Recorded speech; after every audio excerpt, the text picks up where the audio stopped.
Recently, Emil Pagliarulo was interviewed by Pixel TV, and boy was that a great interview. Emil gave us some great insight into the development of Fallout 3 and 4. Because there was so much information given, I decided this needed to be shared and broken down. So without further ado, let's get this thing started. As is standard practice, Emil was first asked about his position within Bethesda and the many hats he has worn. Yeah, it's funny because I've been at Bethesda, it'll be 20 years next month, and so over time things sort of get all jumbled together. So my studio title right now is design director, but my project title has varied. So on the Fallout games, I have been the lead designer and writer. On the Elder Scroll, on Skyrim specifically, I was senior designer and writer, and now on Starfield, I'm lead designer and writer again. Like we already knew, Emil has been lead designer for many of Bethesda's games, and has also been in charge of much of the writing that has taken place for each game. This includes the currently unreleased Starfield. The next question focused on Emil's relationship to the Fallout franchise before he joined Bethesda. So when the first Fallout game came out, I was actually a games journalist before they were called games journalists. I was working for a now defunct website called the Adrenaline Vault, and I was a writer, and then I became the editor in chief.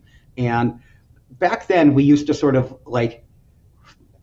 myself and the other writers would sort of argue a little over who's going to get to review what. And Fallout, there was someone, Jordan Thomas, a friend of mine who I've worked with before. He really wanted to do Fallout, and I remember that. And he ended up sending me his copy of the game. And with a Sharpie, he had drawn like an atomic symbol or a mushroom cloud on it. He's like, "You have to play this game." It's like, okay. And so and I played it, and I was like, what? And it was so different than anything else. And even back then, you could tell that it wasn't. I could tell back then that this is not a game. This is not a game that just comes and goes. This is like the start of something. Like the world was so creative and so unique. I didn't think in terms of IP, but I thought in terms of this is a franchise that's going to go somewhere. There's going to be more of these. This has legs. This has legs. Yeah. 100%. It was interesting to note that it was thanks to a coworker that got him into Fallout. I know I was hooked by that first game. Not only did Fallout come out at a time when there was nothing else like it, but it also had the perfect timing because isometric games were big at that point. Launched the game just a few years later, and I don't think it would have had the legs that it did. The next question was centered on what type of character does Emil like to play as a player of the game? Yeah, and it's funny because on Fallout 4, you can see these threads in there. I played Fallout 4 specifically as a detective character. There's always like a film noir detective character, and sort of like the companion to Nick Valentine. That's why Nick Valentine came about, because it's why I created him, because I'm so into that stuff. Right. Okay. So you're actually the secondary character, and Nick Valentine in your playthroughs is the main character. A little bit, yeah, in a weird sort of way. And I do different builds. So there's my detective guy. There's usually my big brawler melee dude with a heavy gun, and then like a sort of like sniper type. So those are the three different ones. But the film noir sort of detective-y type of one is the one I go towards. So because of his love for this type of character, Nick Valentine was created to satisfy that need. I must confess, Nick Valentine is my favorite character in Fallout 4, and easily the most fleshed out character of that game. The next question asked what Emil had to learn or relearn when he moved from designing for the Elder Scrolls to Fallout 3. Yeah, well, so when we had gotten the Fallout IP, and Todd Howard asked me if I wanted to be the lead designer of it. How do you say no to that? And so, really, I knew that we were going to make, we make primarily first-person games. You can play in third person. First person is our primary focus, and third person too, but it's certainly not isometric. And I love first-person games. My first game I ever worked on is Thief, the Thief series. And so I knowing what would Fallout be like in first person. And so, there's an extensive Fallout Bible that that was written. And I dove into that. I played the game. I played Fallout 1 and 2 again. I played, Tactics again. And really just trying to figure out, how do we take all this stuff and put it into first person, and trying to figure out for Fallout 3, what characters do we want to reuse? What is cool? What is controversial? And like, by the way, at the time we did Fallout 3, it was, it was a different time. It was incredibly controversial with Fallout fans. And there was a group of the hardcore Fallout fans, Fallout 1 and 2 fans, did not want us making Fallout 3. Did not like us making Fallout 3. They were mad that we got the license. They were mad that we were making it first person. And, so there was a lot to overcome. And so it was a challenge, like a character like Harold. There's a great story opportunity to do something with Harold, but like, Harold is the tree, right? Tree, yeah. And things like that. So it was really trying to figure out, how much of the lore we wanted to use and how much we wanted to create. And when Fallout 4 came around, we felt like we had done the nostalgia thing, and so we were really trying to move the IP forward with. Right. Okay. I mean, I was personally I've never played the previous ones. I wasn't really into gaming. I think 11 years old in 97 or 98. So I jumped on to Fallout 3 mainly because I was actually a fan of Bethesda games, so I didn't have that kind of relationship of saying I want this isometric kind of feel to it, because I was just like, cool, new. You bring up a very good point, and because that is certainly something we thought of too. Like, are we making this game for Fallout fans or for Bethesda fans, and trying to please both? And these conversations really came up when we were talking about the Brotherhood of Steel, because the Brotherhood of Steel is, in Fallout 3, the Brotherhood of Steel is, they're like an offshoot. They're more noble than they were in the previous games. And we knew that, because we knew that our players would kind of want that and expect that. And so we have the Brotherhood Outcasts, who are sort of more like the old school Brotherhood of Steel, the hardliners, where like Elder Lions and the ones that are in the Capital Wasteland, they're like an offshoot group. They're like actually sort of like not really associated with the main group. And so that was a tricky thing to balance. Whereas in Fallout 4, they're back more like the hardliner stance, a little closer to what they were in the previous, in 1 and 2. I found that last bit very interesting. Emma leaned on the previous versions of the game and even took into account the Fallout Bible when developing Fallout 3. I remember just how divided the community was back then. It was almost toxic to a degree. Many of the original fans hated that Bethesda got the IP and were not willing to give them a chance to show what they could do. On the other hand, there were the Elder Scrolls fans who were excited about a new world to explore. For my part, I was always in favor of Bethesda getting the IP. I had played the Elder Scrolls, and I just knew that Bethesda could really bring Fallout to life.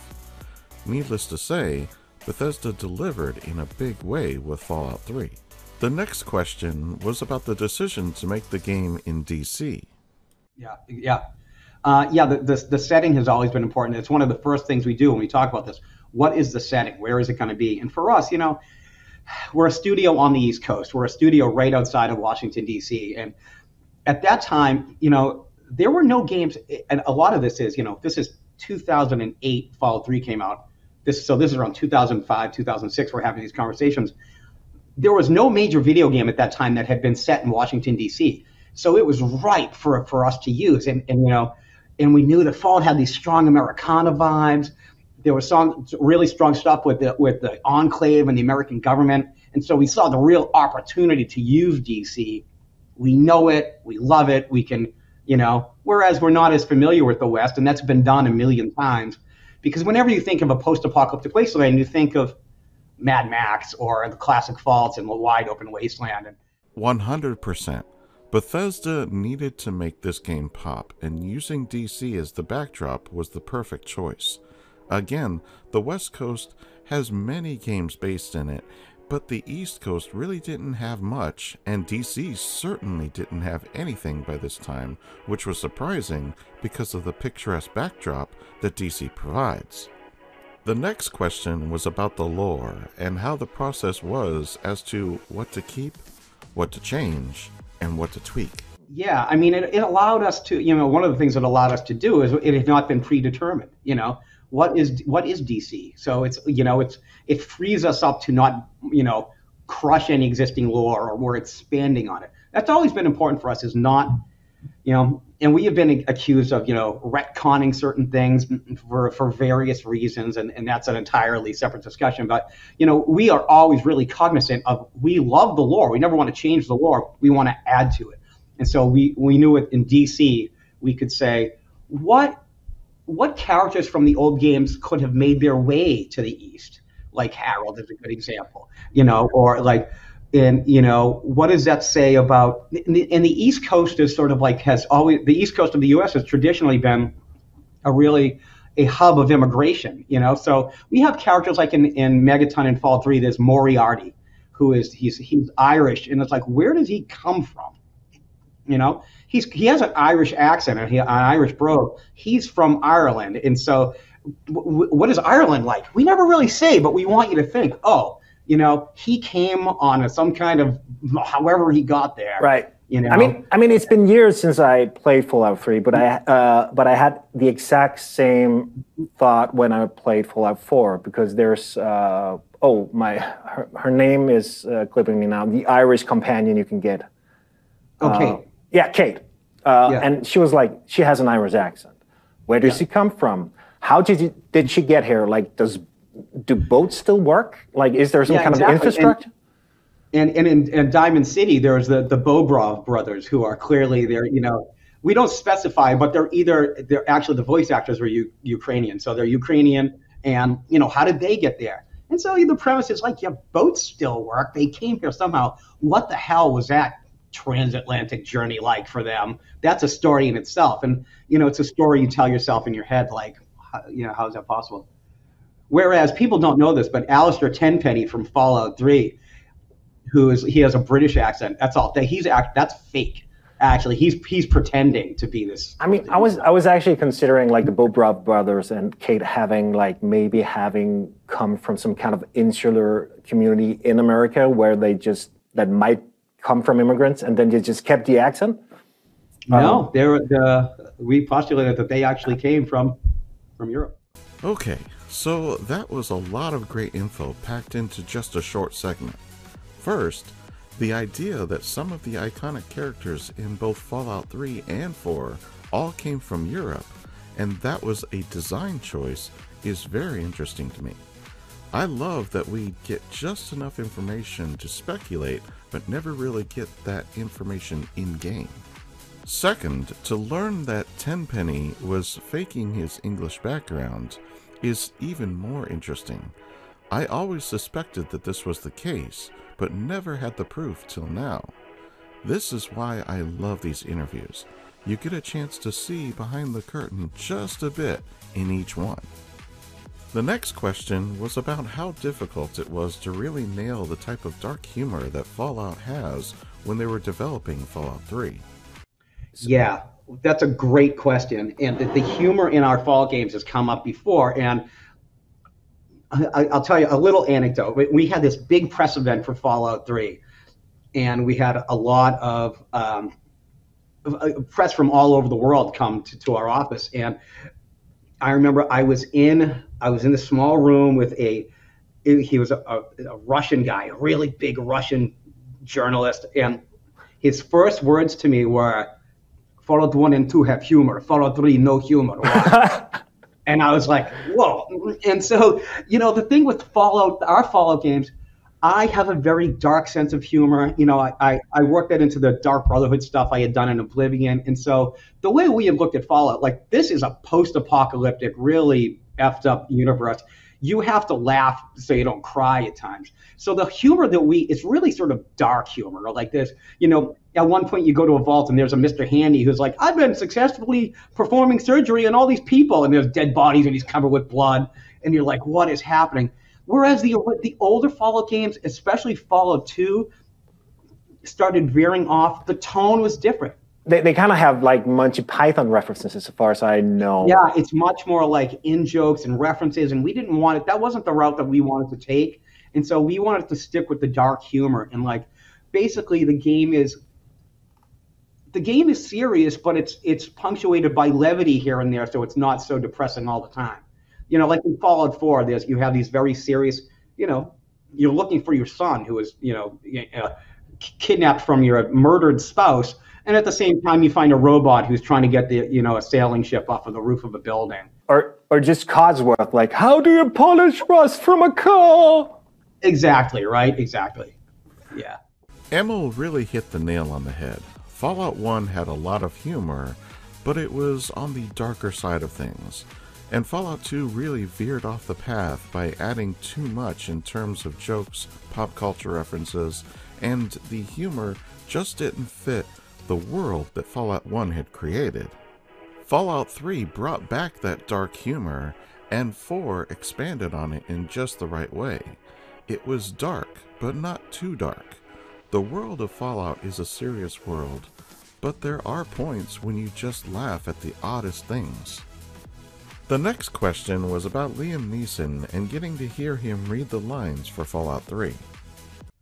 I'm glad you asked that question, because that was one of the coolest experiences, because Todd Howard and I, we got on a train and went to New York where he did the audio session, and getting to meet him and talk to him, and one of the most surreal experiences, he was recording his holotapes, his audio holotapes. And so we got to he's sitting in the booth, and it's dark, and he's just recording, he's recording his holotape stuff, and they're words that I had written. And it's like, it felt like your father sitting in the vault recording his holotapes. Like, he was that character at that moment. He's like, my son, I'm so sorry. And I was just like, we're just there like, this is a pro, man. This guy he is not playing a character. He is that character. That was amazing. I always felt like he was surprisingly good at voice acting. Like, he's done some more in Lego movies where he played like the two cop, and I was actually surprised he was so good. What's funny about it is that you kind of caught him right before he became an action star. I can't remember when Taken was coming out. Yeah, we definitely did. And we caught him at the point in his career where he was sort of becoming known as the father figure who dies. Right? He was Aslan, he was Qui-Gon Jinn, he was in the Night movie with Orlando Bloom, the Ridley Scott movie. Oh, right, Kingdom of Heaven. Yeah, I think actually one of his first roles is in John Borman's Excalibur, where he plays Gawain, and then he also dies in that. You're right, in Excalibur, exactly. So, yeah. I love these lighthearted questions. Liam Neeson is a very talented actor, and his performance in Fallout 3 was top shelf. I mean, he did such a great job of making you believe in the performance. His work as James was what made the main story so interesting in my view. The next question was about how hard it is to change gears when going from one game franchise to another and then back again. Great question, and it's come up because here's the thing. Fantasy writing is so much different, and so it's a challenge for us doing our Elder Scrolls writing, because we're really trying to push our game writing to not be so video gamey and not do the standard things there was some of this stuff in Skyrim. Like, for example, right, in Skyrim, you could walk into a place and someone could go, "Hail, stranger! I haven't seen you around here before," and it feels okay. But you go into Fallout and you go into a store and someone's like, "How are you, friend? I haven't seen you around here before." People don't really talk like that in real life. But when's the last time you went into a Starbucks and someone said, "Hey, hail, stranger! I haven't seen you around here before. Hey, what's your, Maybe in Canada, who knows? Maybe in Canada, right? I don't know what it's like. But so it's really trying to get yourself out of that fantasy sort of overly friendly mindset, and really, and the other big challenge for us was Fallout 4 was the first time we had a voice protagonist. So that, for better or worse, that was a huge challenge too. I think this one speaks for itself, though I will note that quick blurb about the voice protagonist in Fallout 4. Emil made mention of it and quickly ended that on the spot right away. I think that is because it has a tendency to create heated discussions within the community. The next question was about the similarity between Fallout 3's main story and Fallout 4's main story, in that the son goes looking for his father, and then the father goes looking for his son. It was very intentional, and I remember, at the time, we wanted to tell a story that had some kind of emotional resonance, and for Todd and I, these were very personal stories. We're both fathers, we both have sons, and there's something about our relationship with our own fathers in there that there's definitely an exploration of some of that stuff. But after Fallout 4, I had started joking, like, where do we go from here? My grandmother was missing, so we I think we've done that, and so in Starfield, we looked at that and tried to do something different. But that was definitely intentional, yeah. While the answer was quick, it was indeed telling. The decision was intentional, and I think that has now been played out. That last bit, I believe, was a bit of foreshadowing for Fallout 5. That main story is going to be very different from the previous single-player Fallouts. The next question was about how different it was from a narrative standpoint to write Fallout 4 than it was for 3. Yeah, 100%. And that was definitely a challenge. Like, how do you tell a really meaningful, emotional, compelling story in a world where we want to give the player the freedom to do whatever they want? And so really the challenge is to, like, I've read, after Fallout 4 came out, there, read some reviews like, they should have timed the main quest or made or forced you to do it. And we never want to do that. It's the player's game. We want them to play it the way they want. So really, it was upon us to make the story and make the relationship compelling enough so that you want to do that. You want to know what happened to your son. So it fell upon the designers. And, I am credited as being the lead writer, but that's a bit of a misnomer. I don't write everything. I come up with the high-level story, but, we have our design team who are writers. I will sort of oversee their writing and guide them, but they're doing all the writing. So it's like trying to get them and get the whole team to sort of like make it good enough that the player wants to do this. Right. But it was definitely a challenge. Emil is right. He might be credited with writing Fallout 4, but he is just the guy in charge and guiding the writing staff. But it was a team effort rather than one person. The biggest challenge in the main story really depended upon the player and the real-life experiences that player has had. What I mean by that is that a player who is a parent will react differently than a player who has no kids or has never been married. I do like that Bethesda gives us the freedom to do what we want, rather than force us to do the things their way. The next question centered around the development of the intro segment, where we start out in pre-war Fallout and then leave the vault jumping into a changed world. Again, we definitely thought about it. It was another challenge because it was a challenge in how you writing the dialogue in the way you speak to characters, because if someone says, oh yeah, the world got destroyed 200, 300 years ago, and you're like, we have to have a dialogue option there, like, oh, I remember, or like, so trying to like sort of reference the fact that you were around when it happened and you might have knowledge of things. Like, for example, we bring up the Silver Shroud. The Silver Shroud is this radio play. The player's never heard of this before.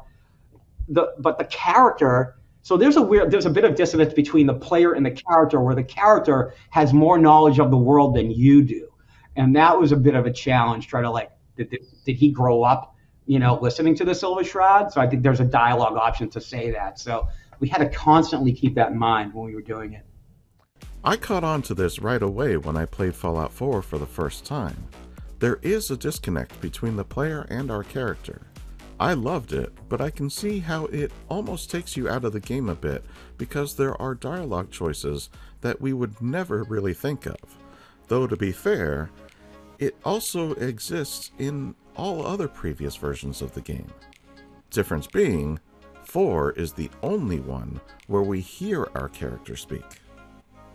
Emil was then asked about how they felt about the settlement system spawning a whole new community of fans and the emergent narratives that followed.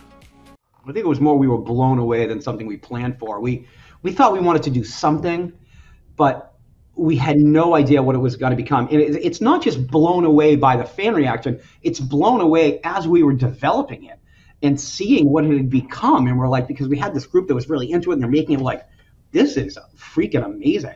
And so then the challenge was, how much do we make this part of the main quest? Do we force players to do it?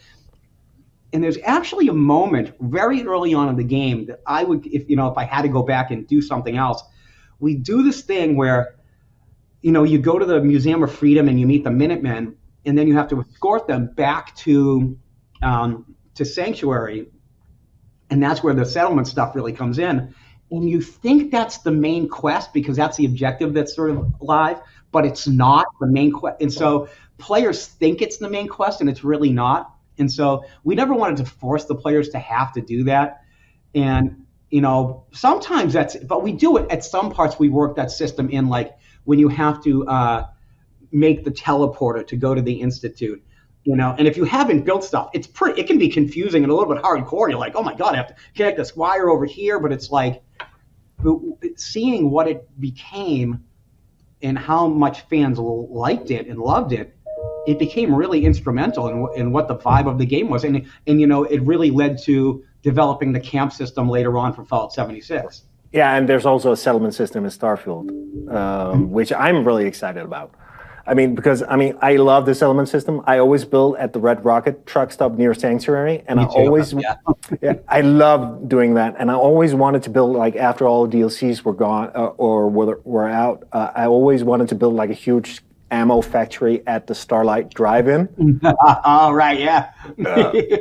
I felt that was kind of cool, but I've never done it because it takes too much, and I play on survival usually. Yeah, I'll tell you, my weirdest build that I ever did is, so there's a sort of Irish mafia figure named Whitey Bulger, who in real life, there's a character sort of based on him in the game. I created Whitey Bulger as a playable character, and I made him look remarkably like him. And I didn't. This was not pre-planned. It's just the game allowed me to do this. I was able to basically be a crime lord and go and like I had my different my drug labs around the Commonwealth making drugs, and I would go and make my collections and like utilizing the settlement system to do that, to be this criminal mastermind. It's really weird. Oh, that sounds amazing. It was. I was like, wow, I didn't know we could do that. The settlement system has created a wonderful community of players who build some of the most amazing things, and they use those creations to make some really awesome content. Fallout 4 allowed us to really explore all types of things with the settlement system, and I am glad they added it in. Emil was then asked about Fallout 76 and the original storyline. Was the decision to not have NPCs having the expectation that the players would create their own narratives, much like we see being done in the game to this day? Yes, 100%. And so that was the dream, and that was the goal, and that goal now has been realized, but it took a long time for players to get there because the lack of NPCs, it was a huge gamble for us, and I think it was such a shock to players and such a surprise, and we have been known for pushing our quests with NPCs. And we maybe didn't have all the systems in place to allow players to really to create their own narratives that we do now. And so that was always the goal, but it was tough getting there and trying to find that balance. This answer speaks for itself, so I won't linger on it.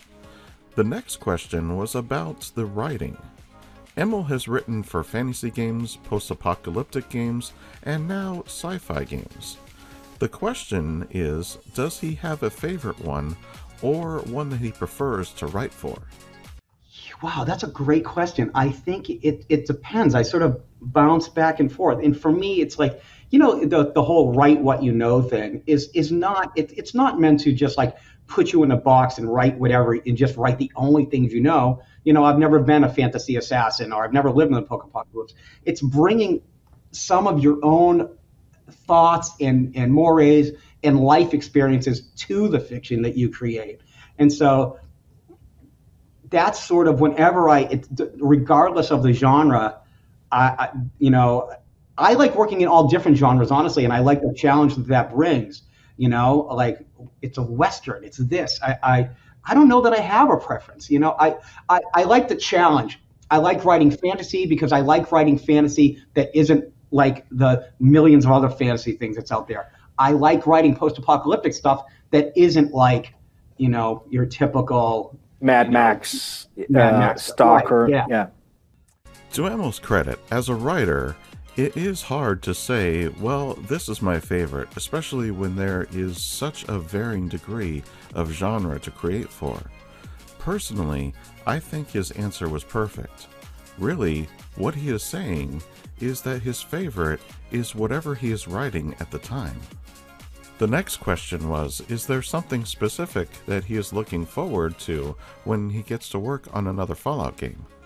Yeah, the things I tend to do is I always look at where is it going to be set, when is it going to be set, and the one thing we do when we create a new Elder Scrolls or a new Fallout, our stories, you don't have to have played the previous games. It's not like it's not like The Witcher or Dragon Age where you there's a continuing thread of characters. It's a brand new experience. But what I like to do is I like to see, can I take a character from the past and bring them forward? Are they older? Are they changed? Like Moriarty, the companion in Fallout 4, was a 10-year-old kid in Fallout 3. Oh, you mean McCready? Yeah. McCready, not Moriarty, McCready, yeah. Right. And so I like to look at how to do that with those characters, like Dr. Lee is another one. So that's always something I have in the back of my mind. The answer speaks for itself, but I will say this. I can't wait to see what is in store for us in Fallout 5, and who will make an appearance is the burning question. The last question is, if he had to choose, which vault would he want to be in if Fallout was real life? Any vault in the Fallout games. Wow. Oh boy. That's yikes. Yeah. I think Vault 101 would have been cool until everything went to hell. I think there's really here's the thing. It's hard to say I'd want to live in any of them, because the people who live in them don't know they're part of a giant social experiment. We do. And so we know there's some sinister undertones to all of them. So it's really hard to say. I think Tranquility Lane, Vault 112, that might have been. Right, okay. That question was certainly very hard to answer. I don't know that I would want to have been in any of the vaults. Each one is its own special kind of horror, even 76. I guess if I had to choose one, though, I would have gone with 101. That was the safest choice to make. Well, guys, like I said, this one was fun, and it really sheds light on the thought process that Emil goes through when working on each game. Based on what I know so far, Fallout 5 should end up being amazing. Let's all hope that it is. Now I want to hear from you. Was there anything in this interview that piqued your interest? Did you learn anything that you did not already know? Sound off in the comments below. While you're at it, like, subscribe, and share. As always, I'm just glad you stopped by, and I'll see you in the next one.